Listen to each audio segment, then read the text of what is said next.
water torture cell in which he submerged and suspended upside down by his ankles. None of those did he. I guess he was able to get out and survive. So Houdini's heart-pounding getaways usually involve a healthy dose of trickery, and but they were also genuine risks. In 1915, Houdini nearly suffocated during a stunt in which he was shackled and buried under 6 feet of dirt. Houdini had made a career out of surviving the impossible, which only made the circumstances of his 1926 death all more mysterious. The 52-year-old performed before a packed audience in Detroit on October 24th, but was rushed to the hospital afterwards with an apparent case of appendicitis. He died just a week later on Halloween, leaving his legions of admirers bewildered. Okay, so an obituary in the New York Times expressed shock at the passing of the man who so often had seemed to thousands to be cheating the very jaws of death. And I want to talk about something else. So I've been to Detroit, and I don't remember anybody talking about Houdini there. And I think they should have had some of his cool, iconic stuff there. But I did see they had Houdini stuff in Las Vegas when I was in Vegas. So, I don't know why they don't have it set up in Detroit.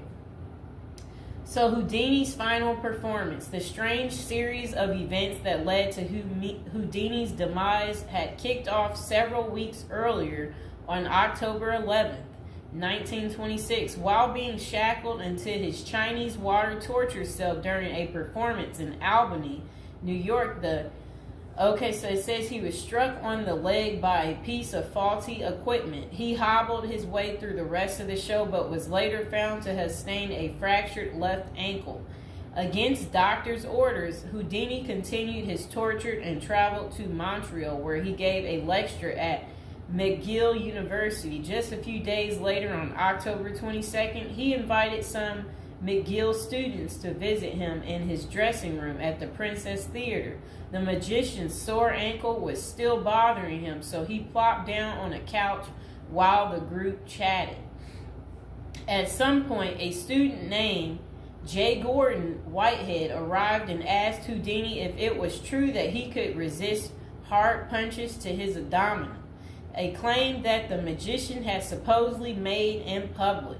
According to witness Sam Smits, when Houdini said the rumors were true, Whitehead abruptly delivered 4 to 5 terribly, forcibly deliberate, well-directed blows to his stomach.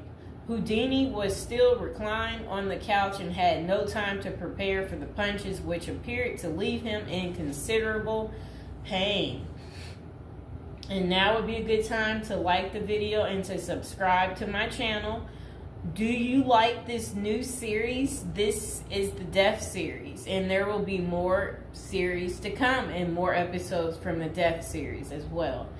And do you like my prison series? And if you haven't checked out my prison series I created just for you, you can go ahead and check out my playlist. And there's also a love spell series that I think you will enjoy too checking out. Okay, so Houdini brushed off the incident at the time, but that same evening he began to complain of discomfort and stomach cramps. His condition only worsened the next day when he boarded an overnight train to Detroit for a new run of performances. The magician developed severe abdominal pain, cold sweats, and fatigue, and his temperature rose to 104 degrees. A doctor suspected appendicitis and instructed Houdini to go to a hospital, but the performer insisted on taking the stage for his opening night show at Garrick Theater. Isn't that really funny? He still wanted to work even though he wasn't doing so well. Okay, he proceeded to struggle through his routine before collapsing immediately after the final curtain. The show would be Houdini's last. The same night, he was taken to a Detroit hospital and prepared for surgery. Doctors successfully removed his appendix, which was found to have ruptured several days earlier. but it had already poisoned his insides. Despite a grim prognosis, the magician clung to life until October 31st, when he died with his wife Bess and his 2 brothers by his side. The official cause of Houdini's death was listed as peritonitis caused by a ruptured appendix. At the time, the magician's doctors firmly believed that the illness was the result of so I guess some guy had given him something backstage during an encounter in Montreal. Okay, so such cases of traumatic appendicitis are extraordinarily rare. One study found only a couple dozen instances over a nearly 20-year period, but in 1926 the diagnosis was widely accepted. Houdini's life insurance company was even forced to pay his wife a double for accidental death. Okay, so doubts arise over the escape artist's death. Houdini was laid to rest in Queens, New York. And this is what his little, I never knew that was where he is. Well, there he is right there. Okay, that was his tombstone. Okay, so look, maybe I can put that tombstone as the thumbtack, people. Okay, so Houdini was laid to rest in Queens on November 4th, 1926, but rumors about his unusual death have persisted ever since. Many of the theories tend to focus on the magician's contentious relationship with spiritualism, a pseudo-fed religion whose adherents once claimed it was possible to communicate with the dead through seances and mediums. Houdini, a born skeptic, had spent much of the 1920s on a mission to debunk the spiritualist claims and expose its top psychics as frauds.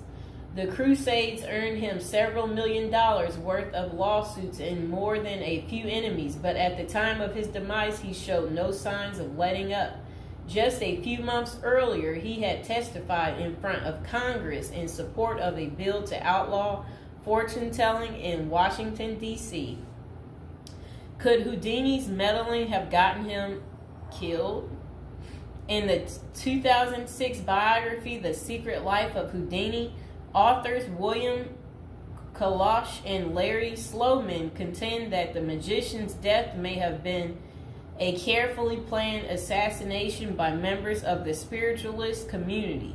If one were to suspect Houdini a victim of foul play, they write, then the section of organization crime that was composed of fraudulent spirit mediums must be considered likely suspect. Okay, so Kalash and Sloman argue that the spiritualists had a history of poisoning their enemies, and they note that no autopsy was ever performed to confirm Houdini's death. I wonder why. So his death was actually caused by appendicitis. If someone were hell-bent on poisoning Houdini, it wouldn't have been very difficult, they concluded. Considerable debate has also focused on J. Gordon Whitehead, the McGill student who supposedly delivered the potentially fatal gut punches to Houdini's Montreal dressing room.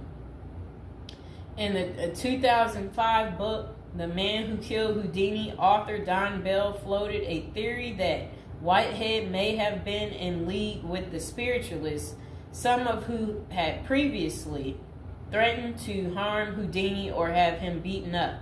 Bell concluded that there was not enough evidence to connect Whitehead to any kind of criminal plot, but others have argued that he was an enemy agent who stalked Houdini during the magician's time in Montreal. Okay, so was Houdini murdered?